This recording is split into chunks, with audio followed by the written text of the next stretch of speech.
Hey, what's going on, guys? Mush back at it with another video. In today's video, I want to go over a couple things, namely Epic Games Store's offerings for their next week of free games. I don't want to really go over this week's because this week's was a little bit underwhelming, but next week, they're offering some very high quality games, and that pattern of them often offering 2 games instead of 1 is continuing once again, so we'll talk that. A lot of you guys want to play Persona 5 on PC. I am definitely in that camp, and Persona 5 is now running at 4K 60 FPS locked on RPCS 3. That is the PlayStation 3 emulator. It looks incredible, it plays incredible. You do need a beefy PC, and the demo that I saw was running on a very high-end PC, so I'll leave a link to that in the description box. But I want to give you my general input on that, and also we have a release date for Destiny 2 on PC. That will be coming October 1st, and a lot of details have come out about that, namely Shadowkeep, its expansion, and how big the download is going to be, and it's going to be quite sizable, so I want to make sure you guys know about that. We'll talk that at the end of this video.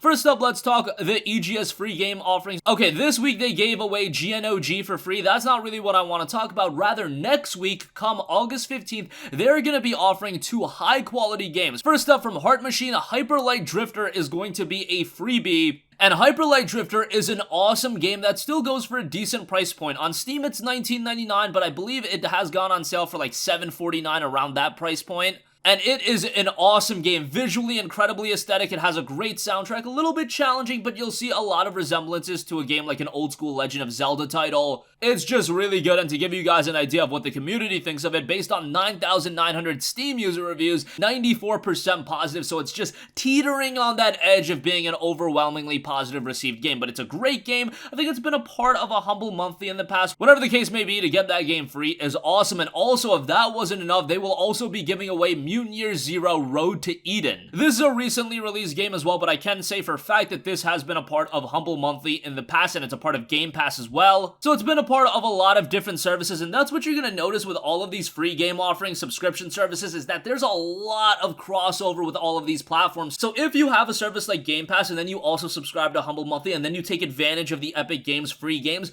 you're going to notice that there's a lot of diminishing returns the more and more you stack that, because there's going to be a lot of crossover. Because how this pretty much works is the developer gives the publisher, whether it be Epic, Microsoft, or a Humble, the license to offer the game. With Humble, it's a little bit different because they're offering the game to own, but nonetheless, you guys get the idea. And in return, they get some sort of monetary compensation. I imagine that's how it works. I know with Game Pass, it's a little bit different, where some games are offered a payment on a basis of how many times they're downloaded, but whatever the case may be, they're getting some sort of compensation, so they may as well agree to work with a variety of other publishers unless there's some sort of exclusivity agreement in place. You guys get the idea. In the case of Mutant Year Zero Road to Eden, this was a game that released back on December, so it's pretty recent. $35 it typically goes for, and this is a tactical game combining turn-based combat of XCOM with an influence on story, exploration, stealth, and strategy, and created by a team including former Hitman leads and the designer of Payday. This is another game that was received rather well. Metacritic score is a little bit more lukewarm at a 78, but the little bit that I did play of this game, I really enjoyed. The presentation I found to be incredibly quirky. It had a post-apocalyptic setting, but a good game nonetheless, and that is an incredibly strong offering with Mutant Year Zero Road to Eden and Hyper Light Drifter. I've talked very highly about Hyper Light Drifter, but you throw Mutant Year Zero Road to Eden on there as well? Man, getting all these games for free, while not everybody is on board with the Epic Games Store, I know that they've kind of not hit all their target dates as far as improving the store and whatever the case may be, but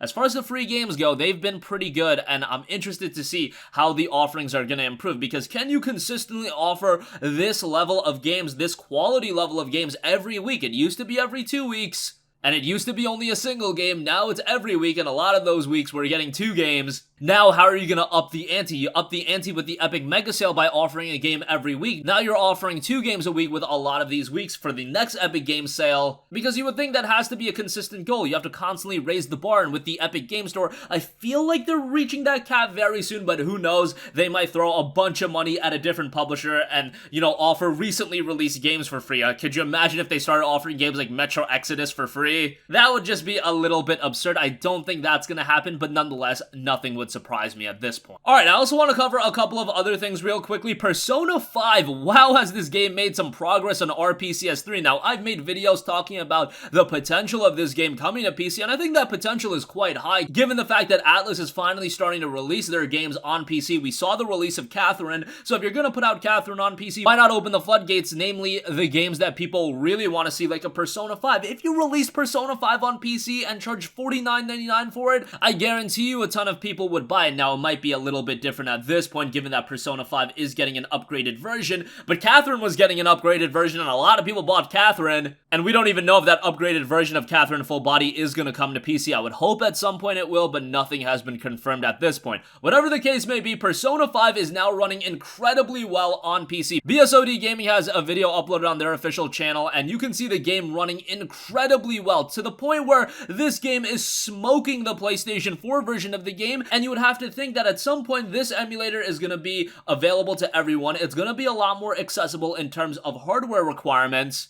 where every day that you wait and every day that RPCS3 is making progress, you are losing out on potential capital that you can generate on releasing Persona 5 on PC. I don't know how hard it is to port a game like this. I imagine it wouldn't be all too difficult, and I imagine the rewards would be incredibly strong. We know that games like Vanquish, Bayonetta, Catherine, all of those games have sold well on PC. If you put out a game like Persona 5, made it a quality PC port, man, I have no reason not to imagine that it would do very well. Maybe they're waiting for the definitive edition to be released and then they'll put that version on PC. Whatever the case may be, every day that you wait, I feel like it loses a little bit of its luster, especially with some people playing the game on RPCS3. Now, to be perfectly honest, if they release that definitive edition on PC, and they charge $59.99 for it, even if people were playing it on RPCS3, given that it would have a ton of the extra content, and that version I don't believe is being released on PS3, so there would be no way to emulate it, people would end up buying it. So Atlas has a very easy way to circumvent all of this if they're worried about RPCS3 taking away from a little bit of that luster. But nonetheless, with the game being playable on a PlayStation 3 emulator at this point, I just want to see this game available to all PC gamers. I know that it would sell really well. It's not that era, 5, 6, 7 years ago where we were unsure about how JRPGs would do on PC. JRPGs have become a major fixture on PC, whether it be the Tales of series, Final Fantasy, they are all strongly represented on PC. Now, if we could get Persona 5, hell, bring Persona 4, bring Persona 4 Golden, bring Persona 3 FES, all of those games would sell very well, and it's just reoccurring revenue for Sega and Atlas. I don't know why they're not getting on board yet. Maybe they're working on it. Let's hope for an announcement sometime in the near future. Okay, lastly, I do want to quickly give you guys a heads up on Destiny 2 Shadowkeep and Destiny 2 on Steam. That will be dropping free to play October 1st, 2019. Now, Shadowkeep will be $34.99, and I believe if you pre-order, you will get the previous expansions as well. Yes, if you pre-order, you will receive Destiny 2, Curse of Osiris, and Warmind for free on October 1st, so that's really nice. Now, I know Destiny 2 hasn't been the best received game in the world, but on the basis that it is going free to play, it has made some major strides since its release. It has become better and better, much like Destiny 1, where it launched at one state and then it got really good by Taken King. I imagine that Destiny 2 Shadowkeep will offer a lot similar, and given that it's only a $35 entry fee at this point, not all too bad on that. It'll get you Shadowkeep as well. Now, I do have to know, while the base game is free, if you're looking to get the expansion and all of the additional content, you are going to require a total of 165 gigabytes of storage space. That is absolutely absurd and a significant install on your PC, so just be mindful of that. I imagine if you do want to install the base game, it'll be a little bit smaller, but that is still a huge download. And for some people, you'll want to get the ball rolling and get that preloaded as soon as possible when that is live. That, of course, isn't live at this point. But nonetheless, with Bungie moving away from Activision, it looks like Steam is going to be the major forefront for Destiny going into the future, as well as anything else Bungie wants to do in the future, because I believe that outside of Destiny, you would think that they have something else in the works, considering they got that large investment.